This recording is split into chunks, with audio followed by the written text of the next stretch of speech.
Հիմա հաջորդ քայլը, որ Ալիևը անում է, դա 3 գումարած 3 ձևաչափն է, որից բազմիցս խոսել ենք, որ դա դավաճանական կեղտոտ ձևաչափ է, հակաամերիկյան, այն դեպքում, երբ որ մենք հիմա արդեն ունենք TRIP։ Եվ ինչ է ասում Ալիևը, 3 գումարած 3 ձևաչափը պետք է ներառի ամբողջ տարածաշրջանին վերաբերող հարցերը։ Հարավային Կովկասում 3 գումարած 3 ձևաչափը պետք է լինի լիարժեք հավասարազոր 6-կողմ համագործակցության արտակ եւ չվերածվի հերթական Մինսկի խմբի։ Ըստ ադրբեջանական ռեպորտի հայտարարել է Ադրբեջանի նախագահ Իլհամ Ալիևը ելույթ ունենալով Շուշիի գլոբալ մեդիա ֆորումում։ Նրա խոսքով Ադրբեջանն առաջարկել է այդ ձևաչափը որպես հետպատերազմական համագործակցության մեխանիզմ, որը միտված է լիարժեք կարգավորման եւ երկրի ինքնիշխանության վերջնական վերականգնմանը։ Ալիևը նշել է, որ իրադարձությունների զարգացմանը, ինչպես Հարավային Կովկասի երկրները, այնպես էլ արտաքին պետությունների հետ դաշնակցային հարաբերությունների փոփոխությանը զուգահեռ փոխվել է նաեւ Ադրբեջանի գնահատականը համագործակցության այս ձևաչափի վերաբերյալ։ Այսօր ներկա փուլում կարևոր է, որ դա լինի լիարժեք 6-կողմ համագործակցություն, քանի դեռ Վրաստանը չի միացել առնվազն հնգակողմ, սակայն շատ հստակ օրակարգով։ Կարևոր է, որպեսզի այս մեխանիզմը չվերածվի հերթական Մինսկի խմբի, որը կզբաղվի բացառապես ադրբեջանահայկական խնդիրներով։ Նշել է Ալիևը, ընդգծելով, որ ձևաչափը պետք է ներառի ամբողջ տարածաշրջանին վերաբերող հարցերը Ռուսաստանի, Իրանի, Թուրքիայի, Հայաստանի եւ Ադրբեջանի մասնակցությամբ հավասարության սկզբունքով։ Նրա խոսքով հենց այս հայեցակարգն է Ադրբեջանն այսօր դիտարկում որպես հիմնական։ Եթե նման մոտեցումն ընդունելի լինի նաև մյուս մայրաքաղաքների համար, ապա կարծում եմ առնվազն արտգործնախարարների մակարդակով հնգակողմ հանդիպման անցկացումը պահանջված կլինի։ Ուրեմն, բայց պետք է մի բան հասկանալ, տեսեք, ինքը ըստեղ ուզում է իր դերակատարումը մեծացնի 3 գումարած 3-ում։ Բայց այնուամենայնիվ մեծ հաշվով ինքը այս բարձա չէ, որ այս իրավիճակում այդ 6 պետությունները չեն պատրաստվում նստել ու զբաղվել Հայաստանի եւ Ադրբեջանի խնդիրներով, դա շատ ավելի գլոբալ ձևաչափ ունի, տարածաշրջանը փակել, մեկուսացնել արտաքին ուժերից եւ Ալիևը այստեղ ուղղակի իր փայն է ուզում, դերակատարումն է ուզում, շատ ավելի լուրջ դերակատարում, որ ինքը պետք է մասնակցի շատ ավելի լուրջ հարցերի քննարկմանը։ Պարզա որ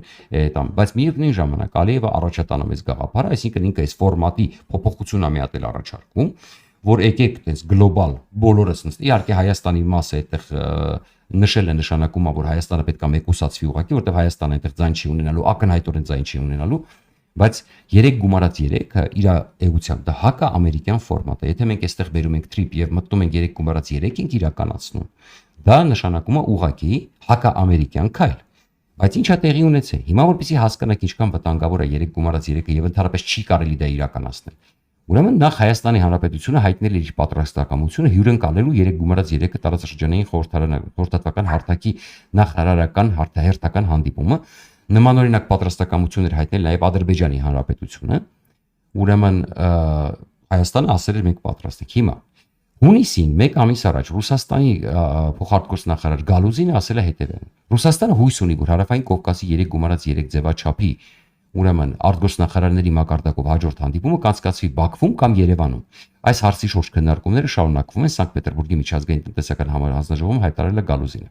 Այսինքն մենք հասկանում ենք, որ եթե Ռուսաստանը ուզում է, որ սա իրականացվի կամ Երևանում կամ Բաքվում, եւ դրապես սա իրականացվի, նշանակում է դա ընդհանրապես Հայաստանին ձեռնտու չի։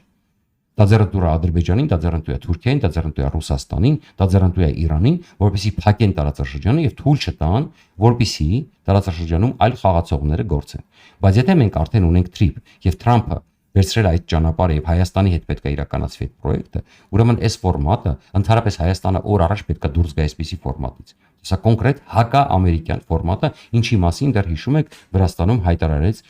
այն ժամանակվա պաշտպանության նախարարը Միացյալ Նահանգների։ Ուրեմն հիմա տեսենք ինչա տեղի ունեցել։ Նիկոլ Փաշինյանը այս ամբողջ ֆոնին հիշում եք, ես ներկայացրեցի դեմից, որ Հայաստանը ուրեմն արևմուտքի ուշադրության կենտրոնում է, Ծիրանից, Ելակից, Ծաղիկից բռնած օգնում է, որ արտահանի, որպեսզի անկախությունը մեծանա։ Փաշինյանը գնում է մի միջոցառման Եկատերինբուրգում, որտեղ ինքը պետքա չմասնակցեր, ընդհանրապես դա իր մակարդակի միջոցառումը չէր, Պապոյանը պետքա մասնակցեր։ Վազում է Միշոստինի մոտ։ Ուրեմն ինչ է անում, ասում իրեն հարց են տալիս, ինչ Միշոստինի հետ խոսեցիր, պայմանավորվեցիր, ասում է պատասխանելով ազատության հարցին, թե Ռուսաստանի վարչապետի հետ հանդիպանը քննարկել են ԵԱՏՄ սահմանափակումները Հայաստանի նկատմամբ, Փաշինյանը ասաց. ԵԱՏՄ-ի հետ կապված Ռուսաստանի կառավարության ղեկավարի հետ ունեցել ենք բաց անկեղծ բարեկամական քննարկում, ձեռք են բերվել մի շարք պայմանավորվածություններ։ Ընդ որում, ուրեմն նորից եմ կրկնում, այս միջոցառումը Փաշինյանը պետք է չմասնակցեր։ Հիմա այդ եւ հրաժարվել է ասել, թե կոնկրետ ինչ պայմանավորվածություններ են ձեռք բերվել։ Երբ որ այս պահին արևմուտքը քեզ բաց թափանցիկ ամեն ինչով, փողով, շուկաներով փորձում է օգնել։ ինչ գաղտնի պայմանավորություններ ես դու ձեռք բերել, որ չես պատրաստվում բացահայտել, ասել, «Էդ ինչ ես խոստացել Միշուստինին»։ Մենք հասկանում ենք, չէ՞, որ Միշուստինի դեմքը տեսակ չէ այդ հանդիպման ժամանակ։ Ընդհանրապես չշնորհավորեցել Փաշինյանին, չշնորհավորեց լկտիաբար դեմը նստած։ Կներեք, եւ այս իրավիճակում դու չես ասում, թե դու ինչ ես պայմանավորվել, երբ որ արևմտյան գործընկերները քեզանից սպասում են թափանցիկություն, դու վազում ես Եկատերինբուրգ ինչ որ բան ֆաշիստ Միշուստինի հետ պայմանավորվելու, ֆաշիստ Պուտինի, ֆաշիստ վարչապետի։ Երբ որ Պապոյանը կանգնում ասում է, դե լավա որ էս էլ եղավ, ասում է, եթե չլեր դիվերսիֆիկացիա ընդհանրապես չէր լինի, ասում է, Պապոյանից ինչ Պապոյանը մեկ-մեկնես ճիշտ բաներ է ասում, այսպես չուզենալով։ Այսինքն, եթե մենք վերադառնում ենք ԵԱՏՄ ֆորմատ, մոռացեք դիվերսիֆիկացիան։ Դա նորից գալու է հին ֆորմատի, երբ որ հայերը փորձել են կաշառքով, չնայելով որևէ ուրեմն որակի եւ այլն, փորձել արտահանել, այսպես արագ իրանց ապրանքը ծախել Ռուսաստան եւ չզարգանալ եւ նորից հետ գնալ։ Հիմա ես մի կարճ բան ես ներկայացնել, այսպես հասկանալու համար, թե ինչ է իրականում անում Փաշինյանը։ Եթե մի կողմ թողնենք Փաշինյանի էմոցիոնալ հայտարարությունները արևմտյան ու տեղական լրագրողների համար եւ նայենք իրավական փաստերին, ապա պայմանավորված խաղի կամ առնվազն խորը երկերեսարիության տեսությունն անհամեմատ ավելի համոզիչ է թվում, քան եվրոպական ընտրության մասին պաշտոնական նարատիվը։ Գլխավոր պարադոքսը հապկ աշխատանքի մեխանիզմի մեջ է։ Այս կազմակերպությունում բոլոր որոշումներն ընդունվում են բացառապես կոնսենսուսով, այսինքն միաձայն։ Եթե Հայաստանն իրականում ցանկանար արգելափակել Դաշինքի աշխատանքը, Փաշինյանը կուղարկեր իր ներկայացուցիչներին նիստերին եւ նրանք դեմ կքվեարկեին։ Դա ամբողջությամբ կպարալիզացներ կազմակերպությունը եւ Կրեմլի ոչ մի որոշում տեղից չէր շարժվի։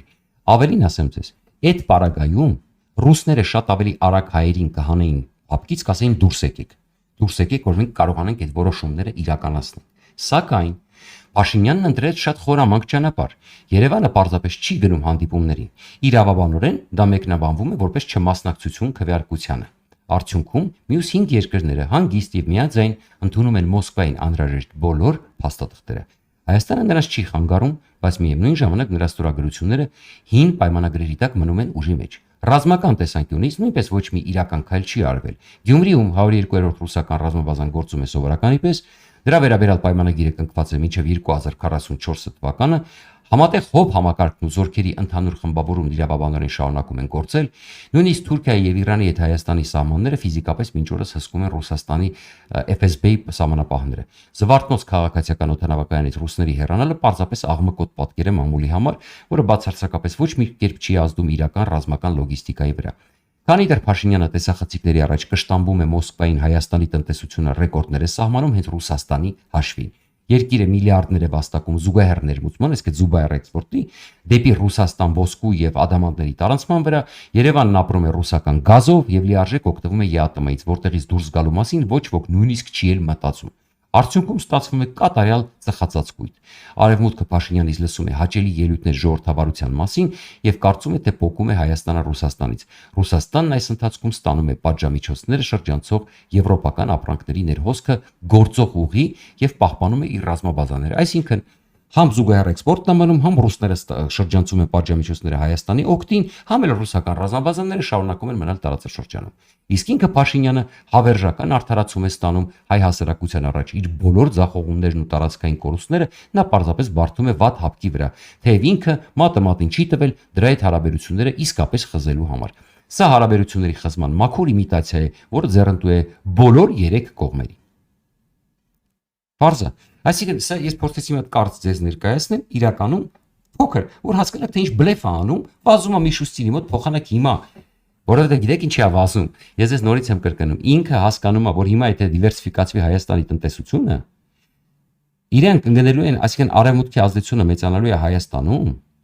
եւ իրանք չեն կարող էլ խաղալ ժողովրդավարություն, իրանք պետք է արդեն աստիճանաբար այդ ժողովրդավարության իմիտացիան փոխվելու է ժողովրդավարությամբ, որտեղ ինչքան արևմտյան կապիտալներ հոսի, ինչքան արևմուտքի ազդեցությունը մեծանա,